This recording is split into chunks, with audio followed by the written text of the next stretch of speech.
Global Indian English school Tilakwada में आप सभी का हार्दिक स्वागत है। कक्षा 9 विषय हिंदी, पद्य 20 धरती की शान। उनके कवि है पंडित भरत व्यास। वे जाने माने गीतकार रहे हैं। 1958 में एक हिंदी फिल्म आई थी गांव की गोरी से, इनमें से एक गीत लिया गया है। यहाँ पर कवि ने मनुष्य को धरती का सर्वश्रेष्ठ प्राणी बताया है। मनुष्य की महत्ता को यहाँ पर उजागर किया है। वो कहते हैं कि मनुष्य सबसे बुद्धिमान व्यक्ति प्राणी है संसार में। अपनी बल बुद्धि से उन्होंने असंभव को संभव कर दिखाया है और अपनी जो आंतरिक शक्तियाँ हैं उनको पहचानने की बात कवि यहाँ पर कहते हैं। देखते हैं काव्य। धरती की शान, तू भारत की संतान, तेरी मुट्ठियों में बंद तूफान है रे।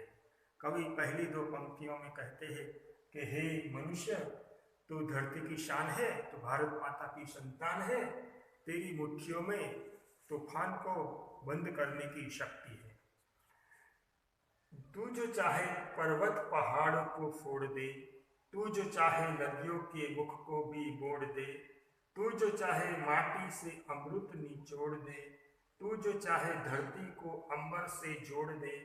अमर तेरे प्राण, मिला तुझको वरदान, तेरी वाणी में स्वयं भगवान है रे। यहाँ पर कवि मनुष्य की महत्ता की बात करते हैं कि मनुष्य ऐसे कौन कौन से कार्य है, असंभव जैसे कार्य है जो मनुष्य कर सकता है। सबसे पहले कहते हैं कि तो पर्वत पहाड़ों को फोड़ सकता है।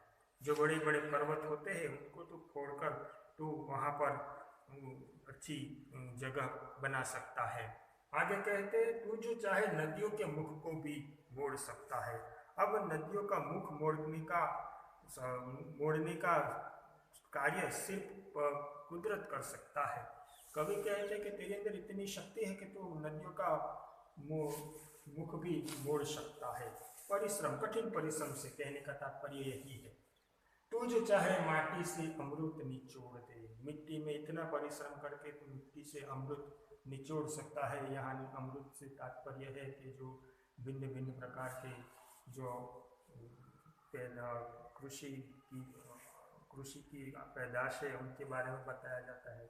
जो और अन्य संपत्ति है वो वहाँ से वो मनुष्य निकाल सकता है। बंजर जमीन होती है वहाँ पर भी वो अपने कठिन परिश्रम से कई सारा उपजाऊ भूमि बना सकता है। ये सब की बात यहाँ पर कवि करते हैं। तू जो चाहे धरती को अंबर से जोड़ दे। तेरे अंदर इतनी शक्ति है तो धरती को अंबर से जोड़ सकता है। अमर तेरे प्राण, मिला तुझको वरदान, तेरी वाणी में स्वयं भगवान है। तेरे अंदर अमरता प्राप्त है, तुझे अमरता का वरदान प्राप्त है और तेरी वाणी में स्वयं ईश्वर भगवान वास करते हैं, ऐसा कवि कहते हैं। इस प्रकार ये जो पहली 5-6 पंक्तियां हैं उनमें कवि ने हमारे मनुष्य की जो शक्ति है, आंतरिक शक्ति, उनके बारे में बताया है कि मनुष्य क्या क्या कर सकता है। पर्वत पहाड़ को फोड़ सकता है, नदियों के मुख को मोड़ सकता है, माटी से अमृत निचोड़ सकता है, धरती और अंबर को जोड़ सकता है। तुझे अमरता का वरदान मिला है और तेरी वाणी में स्वयं भगवान रहते हैं, ऐसा कवि कहते हैं। दूसरी जो पंक्तियां हैं उनमें कहते हैं नैनों में ज्वाल, तेरी गति में भूचाल, तेरी छाती में छिपा महाकाल है। पृथ्वी के लाल, तेरा हिमगिर सा भाल, तेरी भ्रकुटी में तांडव का ताल है। निज को तू जान, जरा शक्ति पहचान, तेरी वाणी में युग का आह्वान है रे।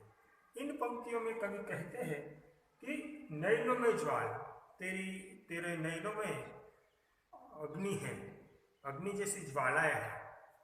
तेरी गति में भूचाल, तेरी गति में भूकंप लाने की शक्ति है, भूचाल लाने की शक्ति है। तेरी छाती में महाकाल स्वयं छिपा है, ऐसा वो कहते हैं। तू पृथ्वी का संतान है और तेरा मस्तक हिमालय से भी ऊंचा है। तेरी भौहों में शंकर भगवान का तांडव का ताल है। तो अपने आप को जान। यहाँ कवि मनुष्य को स्वयं को पहचानने की बात करते हैं। कभी कभी ऐसा होता है कि हम हमारी शक्तियों से अनजान होते हैं। हमारे अंदर भीतर कई सारी शक्तियाँ होती है, मगर हम उसको छिपा कर रखते हैं। हमें खुद ज्ञान नहीं होता कि हमारे अंदर कौन कौन सी शक्तियाँ हैं। तो कवि कहते हैं कि तू अपने आप को पहचान, तेरे अंदर ये सब है।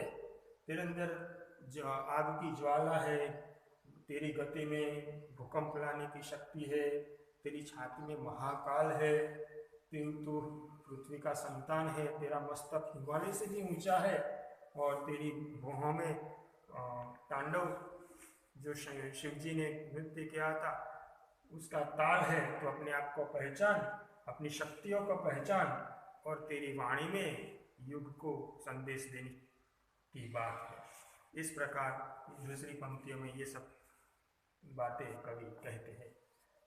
तीसरी पंक्तियों में कवि कहते हैं, धरती सा धीर तू है, अग्नि सा वीर, तू जो चाहे काल को भी थाम ले, पापों का प्रलय रुके, पशुता का शीश झुके, तू जो अगर हिम्मत से काम ले, गुरु सा मतिमान, पवन सा तो गतिमान, तेरी नभ से भी ऊंची उड़ान तेरे। यहाँ कवि कहते हैं कि हे मनुष्य, तेरे अंदर धरती से भी ज्यादा धीरज है। धीरज से काम करना मतलब धीरज है। अग्नि से भी तेरे अंदर ज्यादा वीरता है। तू चाहे तो काल को भी रोक सकता है। तू पापों, आज पूरे संसार में पाप बढ़ गए हैं, पशुता भी सिर उठा रही है, चारों तरफ पाप और पशुता देखने को मिलती है।